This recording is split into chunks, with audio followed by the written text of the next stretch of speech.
চাঁদপুরের ফিশ মিউজিয়ামে সংরক্ষণ করা হয়েছে বিলুপ্তপ্রায় ও বিরল প্রজাতির প্রায় ৩০০ প্রকার মাছ।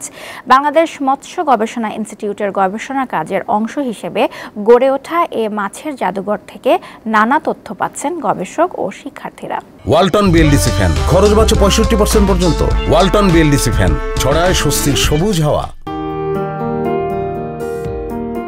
গবেষণার জন্য মৎস্য বিজ্ঞানীরা সাগর, নদী ও জলাশয় থেকে নানা প্রজাতির মাছ সংগ্রহ করেন। গবেষণা শেষে এই মাছগুলো সংরক্ষণ করা হয়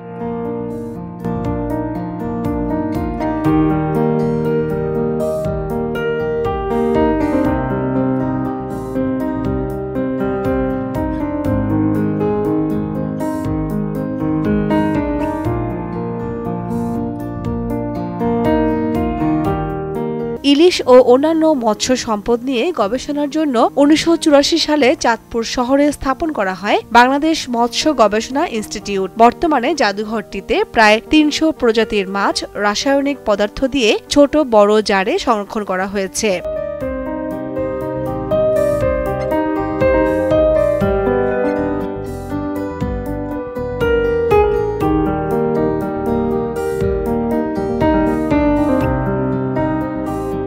এর মধ্যে রয়েছে ৩ জাতের ইলিশ ও মাছের ডিম সহ বিলুপ্ত প্রায় মহাশোল, বিরল প্রজাতির জইয়া, রানী, গারুয়া, মধু, পাবদা ও চিতল।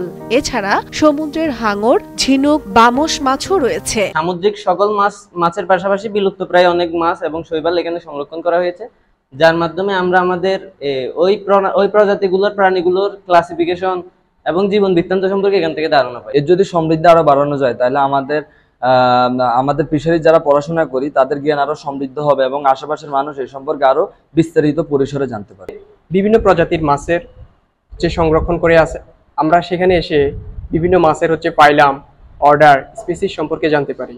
মিউজিয়ামে আসে আমরা 260 প্রজাতির মাছ দেখতে পারছি। তার মধ্যে আমার আশ্চর্য লাগছে যে আমি অনেক প্রজাতির স্বাদুপানি মাছ যেগুলো বিলুপ্ত হয়ে গেছে ওগুলো দেখতে পাই। মাছ সম্পর্কে ধারণা নিতে এই জাদুঘর পরিদর্শনে যান বিভিন্ন স্কুল, কলেজ ও বিশ্ববিদ্যালয়ের শিক্ষার্থীরা। নানা প্রজাতির মাছের জীবনচক্র, জলজ পরিবেশ ও জীববৈচিত্র্য সম্পর্কে গুরুত্বপূর্ণ তথ্য পান তারা। এটার ব্যাপ্তি এবং তার চাহিদা মোতাবেক আমরা চেষ্টা করছি যে এটাকে আরো সমৃদ্ধ করার জন্য, যাতে করে আমরা সরাসরি শিক্ষার্থীদেরকে এই ফিশের বিভিন্ন স্পিসিসের প্রজাতি ভেদে তাদের ক্যারেক্টারিস্টিক্স নিয়ে, তাদের শ্রেণীবিন্যাস নিয়ে, তাদের ফিজিওলজি নিয়ে আমরা সম্যক একটা ধারণা দিতে পারি। দেশের মৎস্য খাতের উন্নয়নে গবেষণা কাজে গুরুত্বপূর্ণ ভূমিকা রাখছে জাদুঘরটি।